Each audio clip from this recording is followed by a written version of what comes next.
Bonjour Florence. Bonjour Véronica. Alors tu es une maman épanouie, une maman de 2 enfants et la naissance de tes enfants a véritablement déclenché quelque chose en toi. Tu nous racontes ? Oui, donc j'ai 2 enfants, Nathan qui a 7 ans et Lily 5.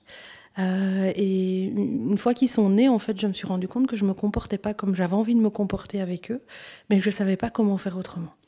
Donc j'ai reproduit beaucoup de choses, j'ai écouté beaucoup de choses qu'on m'avait dit et finalement je ne me reconnaissais pas dans ce rôle-là. Et donc c'est comme ça que j'ai commencé à me former notamment à la parentalité positive et que j'ai pu petit à petit changer et devenir le parent que j'avais envie d'être. Tu avais déjà plus de 10 ans d'expérience en entreprise et puis à un moment il a fallu poser un choix. J'ai lu récemment qu'il suffisait quelquefois de 20 secondes de courage pour changer une vie. Qu'est-ce qui t'a poussé à faire le pas ? Il m'a fallu plus que 20 secondes. Donc je me suis formée, comme je disais, parce que en tant que maman d'abord. Et puis je me suis rendu compte petit à petit qu'en fait c'est ce que j'aurais toujours dû faire, mais que j'avais pas eu le courage de faire à 18 ans quand j'entamais mes études. Et donc j'ai remis ça en question. Après, ça m'a pris à peu près 2 ans pour explorer tout ce que je pourrais faire. Et vraiment, c'est parti dans tous les sens. Et une fois que j'ai eu tout exploré, je me suis dit non, c'est vraiment ça ce que je veux faire. C'est de l'accompagnement comme je fais aujourd'hui, mais plus en entreprise, mais pour simplement apporter de l'harmonie dans les familles, du bonheur aux gens, et pas dans un système, je vais dire, qui est plus cadenassé au niveau de l'entreprise. Tu as posé un constat, c'est qu'aujourd'hui on est soit dans l'autorité, soit dans le laxisme. Il faut donc trouver le juste milieu. Ce n'est jamais simple. Dans la vie de tous les jours, j'ai envie de dire ça va. Mais quand on a un enfant qui est réellement en difficulté, comment fait-on pour ne pas atteindre les excès ? Mais comme je dis souvent, c'est quelque chose qui soulage beaucoup les parents. On a toujours le droit d'avoir envie de le jeter par la fenêtre, mais on n'a pas le droit de le faire. Et donc souvent, c'est très soulageant parce que les parents sont très culpabilisés de crier, de s'énerver, de dire des choses qu'ils ne pensent pas forcément, mais sur la colère, ça sort. Et donc l'idée, c'est vraiment de déculpabiliser par rapport à ça. Parce qu'en acceptant qu'on n'est pas toujours parfait, mais quelque part, on se rend déjà compte que ces comportements se reproduisent moins. Après, le but, c'est de trouver l'équilibre aussi et d'être conscient que mettre des règles à un enfant, c'est sécurisant. Et il a besoin d'un minimum d'autorité pour pouvoir grandir et s'épanouir. Donc c'est vraiment trouver aussi son minimum à soi. Parce que ce qui est un minimum pour moi n'est pas un minimum pour l'autre. Et donc c'est trouver son minimum. Il n'y a pas, encore une fois, une bonne manière d'être dans l'autorité. Il y a une manière par parent en fonction de ses valeurs de vie. Ta spécialité, c'est le soutien à la parentalité. Aujourd'hui, j'ai envie de dire qu'il y a presque autant de coachs que de techniques. Il y a autant de techniques que coachs. Quel est selon toi le bon début d'un coaching, le bon démarrage ? Comment est-ce que toi, tu procèdes ? Pour moi, le démarrage, c'est vraiment la mise à la conscience. Et que ce soit en coaching individuel ou collectif, c'est le premier travail. C'est de prendre conscience que parfois on a des comportements soit qu'on ne veut pas avoir, soit qui peuvent être d'une manière ou d'une autre dysfonctionnels ou toxiques pour les enfants. Et c'est vraiment sur cette première pierre qu'on travaille, dans le sens où parfois on ne se rend simplement pas compte que ce qu'on fait, ça ne fonctionne pas.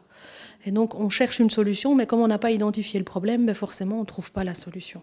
Et donc, je trouve que c'est vraiment ça le premier travail à faire. Prendre conscience de comment on peut faire différemment. Et la deuxième chose qui est extrêmement importante, c'est qu'on vit dans une société où la culpabilité est quand même très très forte en général, et c'est de pouvoir justement rassurer les gens, les parents et les enfants sur leurs compétences. Chacun a des capacités, chacun a un potentiel, chacun peut devenir un merveilleux parent comme un très bon élève. Simplement, il faut trouver la voie qui est la sienne, et c'est à ça qu'on accompagne aussi, en libérant de la culpabilité, de dire je suis mauvais, je suis nul, je suis pas capable, j'y arrive pas, de sortir un peu de ces messages automatiques qu'on a et dans nos têtes tous un petit peu. D'accord, et puis j'imagine que c'est un travail de longue haleine aussi. Qu'est-ce que les personnes qui viennent chez toi te disent ? Comment est-ce que les résultats finalement sont pas palpables ? J'imagine que ça prend du temps, mais quels sont les résultats même intermédiaires que vous pouvez constater ensemble ? Les résultats, on les constate chaque semaine en cas de suivi individuel, chaque séance, j'ai envie de dire, et entre chaque atelier également. Maintenant, chacun évolue à son rythme. Donc, il y a des parents où, au bout de 5-6 ateliers, ils ont tout mis en place et tout fonctionne, c'est super. Et on a d'autres pour qui il y a des déclics qui doivent se faire. Néanmoins, ce qu'on voit, c'est qu'une fois qu'on applique, il y a toujours au moins une petite chose qui change, une petite chose qui s'améliore. Et l'idée, c'est de se focaliser aussi sur ce qui va mieux. Parce que quand on est dans une situation réellement compliquée, comme certains parents peuvent l'être, pour diverses raisons, c'est important de se dire ça va mieux. Et c'est ça qui fait, je pense aussi, le succès de la démarche, c'est que quand on voit de semaine en semaine ça va mieux, on se dit finalement ça a du sens de continuer et de retrouver un peu de sérénité. Un mot important pour toi, c'est l'harmonie. C'est quoi concrètement atteindre l'harmonie familiale? Qu'est-ce que ça veut dire? Est-ce que ça existe? Est-ce que c'est possible? Ben, pour moi, l'harmonie, c'est aussi en lien avec le fait que je ne me sentais pas en harmonie quand mes enfants étaient petits. Et l'harmonie, c'est trouver un équilibre entre les besoins de chacun. Donc on a un couple, on a 2 personnes dans ce couple individuel, on a des enfants, chacun a des besoins, il faut pouvoir trouver le juste équilibre entre les besoins de chacun, tout en transmettant les valeurs éducationnelles qu'on a envie de transmettre. Et c'est vraiment dans ce sens-là que je parle d'harmonie. Après, l'harmonie aussi, c'est gommer un petit peu les conflits, même si quelque part il y en a toujours un petit peu. Il y a toujours un petit peu d'opposition et c'est normal puisque les enfants sont là pour grandir et prendre autonomie. Mais en tout cas, essayer que ça se passe le mieux possible. Et quels seraient les autres mots-clés selon toi, pour une bonne éducation? Mais comme je l'ai dit tantôt, c'est surtout l'autonomie, je trouve. Parce que les enfants, ils grandissent et l'idée, c'est qu'on puisse leur donner les clés pour se débrouiller dans le monde qui est le nôtre. Des clés positives et qui puissent avoir aussi une influence quelque part sur le fonctionnement du monde de demain. Donc c'est vraiment l'autonomie. Et la deuxième chose pour moi, c'est le bonheur.